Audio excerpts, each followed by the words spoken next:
Bienvenue sur le podcast d'Equizen Conseil, l'âme des chevaux, le podcast pour connaître son cheval et mieux le comprendre. Bonjour. Pour ce 100e épisode du podcast, plutôt que de faire un sujet comme d'habitude où je vous transmets des informations, j'ai décidé de vous présenter l'accompagnement que je propose pour les personnes qui rencontrent des difficultés avec leur cheval. Ce que j'ai constaté, après avoir accompagné des dizaines de personnes, c'est que ce que ces personnes avaient appris jusque-là ne leur donnait aucune clé pour comprendre et pour résoudre leurs problèmes. En fait, ces personnes se retrouvent avec un cheval qu'elles viennent d'acheter souvent, qui exprime des comportements qui les mettent en danger, qui a peur dès que quelque chose bouge, qui a des réactions violentes, qui exprime des défenses, qui les embarque, qui exprime des comportements parfois agressifs. Et donc la conséquence de ça, c'est que ces personnes ont peur d'avoir un accident, n'osent plus sortir en extérieur, n'osent plus sortir en concours si elles pratiquent la compétition.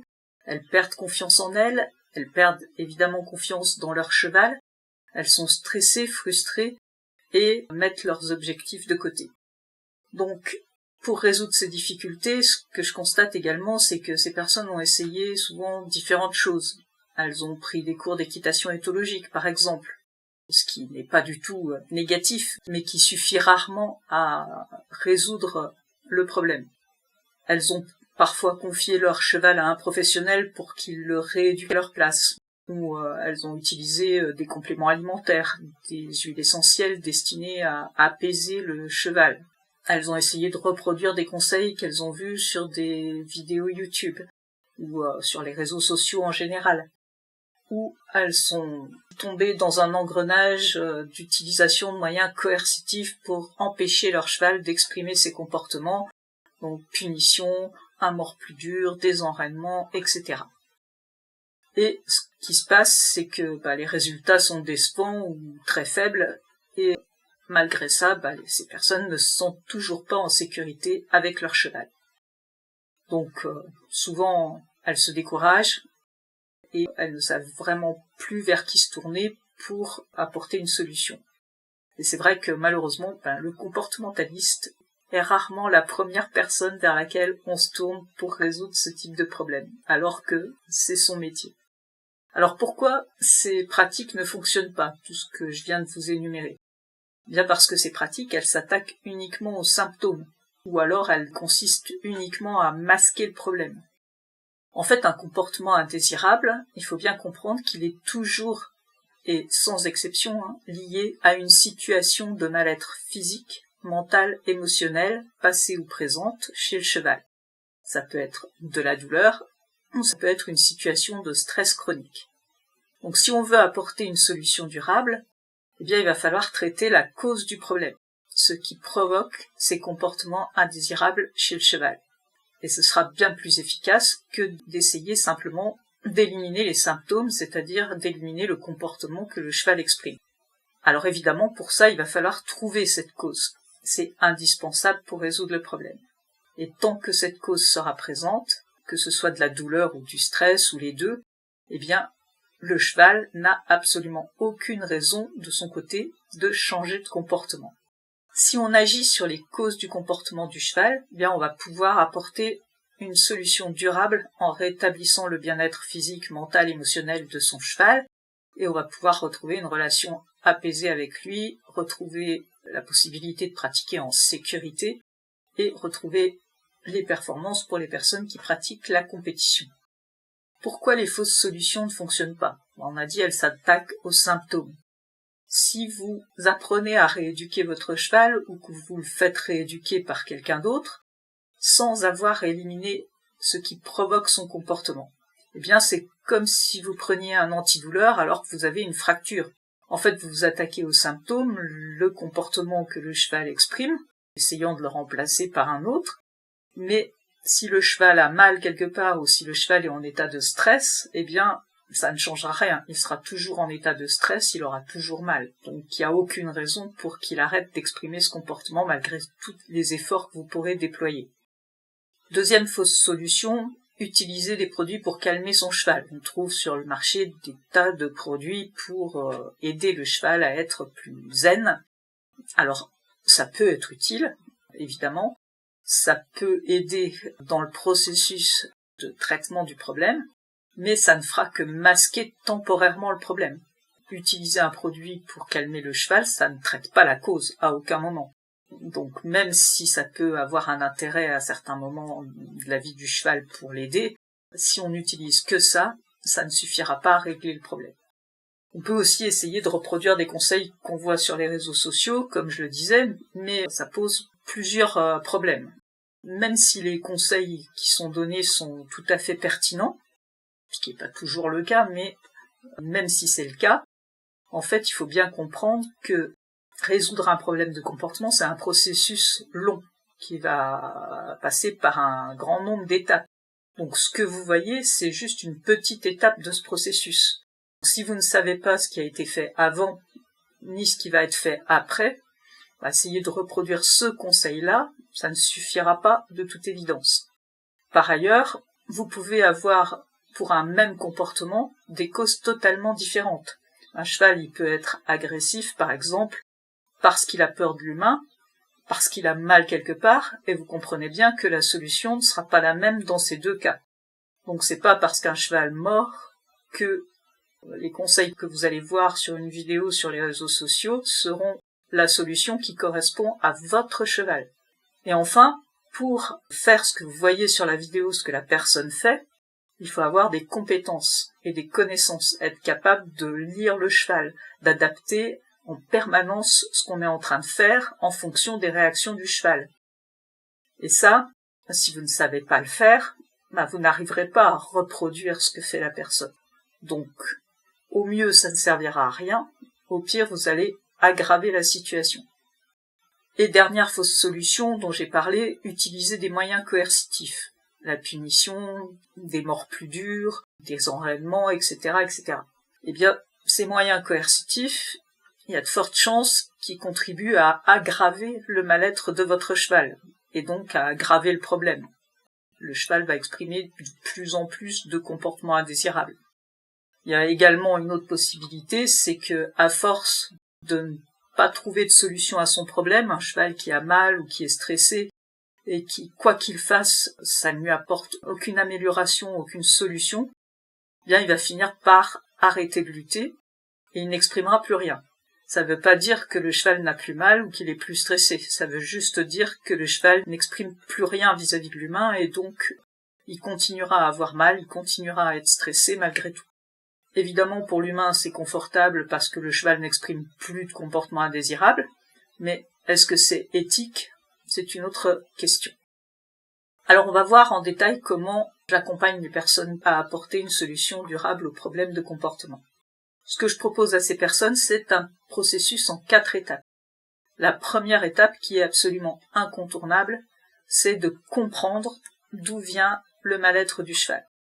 Donc on va rechercher ce qui cause le comportement du cheval, pourquoi le cheval exprime ce comportement, qu'est-ce qui provoque ça, est-ce que c'est une problématique de douleur, est-ce que c'est une problématique de stress, et que ce soit pour la douleur et pour le stress, il y a des multitudes de causes possibles, donc on va vraiment creuser pour aller chercher quelle est la cause réelle. Alors je dis la cause, mais il s'avère souvent qu'il y a une conjonction de plusieurs causes différentes. Et il va falloir toutes les traiter pour résoudre le problème. Ensuite, on travaille sur l'environnement de vie du cheval au sens très large. On va voir comment offrir à son cheval des conditions qui vont permettre d'apaiser son comportement. On va en reparler un peu plus en détail après. On va également travailler sur la relation entre l'humain et le cheval. Si on a un cheval qui a peur de l'humain, évidemment, ça va être compliqué de résoudre son problème de comportement. Donc il va falloir devenir l'ami de son cheval. Il va falloir qu'on travaille sur notre confiance en nous, parce que si on n'a pas confiance en nous, on va pas pouvoir aider le cheval à avoir lui aussi confiance en nous. Et il va falloir reprendre aussi confiance en notre cheval, parce que le cheval qui a peur de l'humain n'arrivera pas à retrouver un comportement serein. L'humain qui a peur du cheval n'arrivera pas à aider son cheval à retrouver la sérénité. Et pour terminer, on va voir comment rétablir la communication avec le cheval. c'est ce qui va nous permettre de retrouver la sécurité. On va voir également plus en détail de quoi il retourne. Donc la première étape, comme je le disais, c'est vraiment trouver les causes du problème, comprendre d'où vient le mal-être de notre cheval. Si on n'identifie pas cette cause, eh bien on ne saura jamais sur quoi il faut travailler pour l'aider à retrouver sa sérénité. Donc les principales causes, ça va être la douleur, comme je l'ai dit, mais la douleur, elle peut venir de plein de choses différentes. Elle peut venir d'une pathologie, évidemment, elle peut venir du matériel qu'on utilise, elle peut venir des actions du cavalier. Donc il va falloir chercher qu'est-ce qui déclenche le comportement du cheval, celui qui nous pose un problème, et essayer de comprendre pourquoi le cheval exprime ce comportement. On a également comme cause principale le stress chronique. Alors le stress, il peut venir de différentes choses. Il peut venir des conditions de vie du cheval, il peut venir de traumatismes qu'il a vécu dans le passé, il peut venir du fait qu'il a peur de l'humain, qu'il ne comprend pas ce qu'on attend de lui, et donc cette incompréhension est source de stress en permanence pour lui. Et donc on va essayer de déterminer quelle est la cause du problème pour pouvoir améliorer la situation. Donc pour ça, il va falloir apprendre à comprendre ce que le cheval essaye de nous dire à travers ses comportements. Il va falloir apprendre à repérer les signes de mal-être chez le cheval et à identifier les causes en menant une sorte d'enquête à travers tous les éléments qu'on va pouvoir rassembler sur la vie du cheval et toutes les observations qu'on va pouvoir faire en situation pour comprendre ce qui déclenche le comportement et pouvoir faire des hypothèses sur la cause. Une fois qu'on a identifié des causes possibles au comportement de son cheval, on sait à partir de là ce sur quoi il va falloir travailler pour transformer son comportement. Parmi les choses qu'on va pouvoir faire, deuxième étape, travailler sur l'environnement de vie du cheval, offrir à son cheval des conditions pour transformer son comportement. Les conditions de vie du cheval, elles sont primordiales pour son bien-être physique, mental et émotionnel. Donc, si le cheval n'est pas en état de bien-être, il y a de fortes chances qu'il exprime des comportements qui ne nous conviennent pas. Alors, il y a plein de facteurs environnementaux qui peuvent impacter le bien-être du cheval, que ce soit sa santé ou son niveau de stress, et il va falloir apprendre à identifier les éléments qui ont une influence négative sur son bien-être pour pouvoir corriger la situation. Donc c'est vraiment important de travailler là-dessus pour ramener la sérénité chez le cheval. Pour ça, il faut comprendre réellement ce qu'est un cheval, quels sont ses réels besoins pour pouvoir lui apporter des conditions qui lui conviennent. Et il va falloir apprendre à repérer et à éliminer toutes les sources potentielles de douleurs physiques pour le cheval, ce qui va permettre, là encore, d'améliorer son comportement.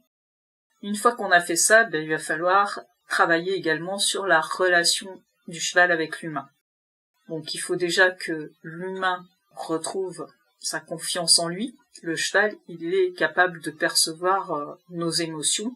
Et si on a peur, si on est en colère, si on s'énerve, si on est frustré, il va le ressentir et ça va influencer son comportement. Donc il est vraiment important que nous, on soit capable de gérer nos émotions. Ça ne veut pas dire les cacher, mais ça va être capable d'identifier quand ces émotions négatives se produisent et être capable de revenir au calme très rapidement pour ne pas polluer la relation avec notre cheval. Il faut également savoir comment le cheval nous perçoit et comment faire en sorte que le cheval ait confiance en nous. Parfois, on fait des choses plein de bonnes intentions en pensant que le cheval perçoit ça de manière positive alors que ça n'est pas du tout le cas. Donc, il faut être capable de comprendre comment fonctionne le cheval, comment il comprend les choses, comment il perçoit l'humain, comment il perçoit les interactions qu'il a avec l'humain, pour pouvoir multiplier les interactions positives et faire en sorte que le cheval ait confiance en nous et se repose sur nous. Dans la dernière étape, on va rétablir la communication avec notre cheval. Alors on a beaucoup de problèmes de comportement qui sont aggravés ou provoqués par une incompréhension en fait de nos demandes de la part du cheval. En fait, le cheval ne comprend pas le comportement de l'humain, ne comprend pas ce que l'humain attend de lui. Et donc, c'est vraiment des situations qui vont provoquer du stress chez lui. et qui vont nous conduire parfois à avoir des réactions totalement inappropriées. Pour résoudre ça, il faut comprendre comment le cheval apprend, comment il mémorise les réponses qu'on attend de lui, et grâce à ça, on va être capable de mettre en place un langage commun avec lui, ce qui va nous permettre de communiquer de façon compréhensible, de façon fluide, sans avoir recours à la contrainte. Voilà, si vous avez des difficultés avec votre cheval, si vous avez envie de mieux le comprendre, n'hésitez pas à réserver un appel découverte offert avec moi. On fera le point sur votre situation, je vous donnerai quelques conseils et vous pourrez découvrir plus en détail les accompagnements et les formations que je propose. Pour réserver un rendez-vous avec moi, le lien est en description. À bientôt.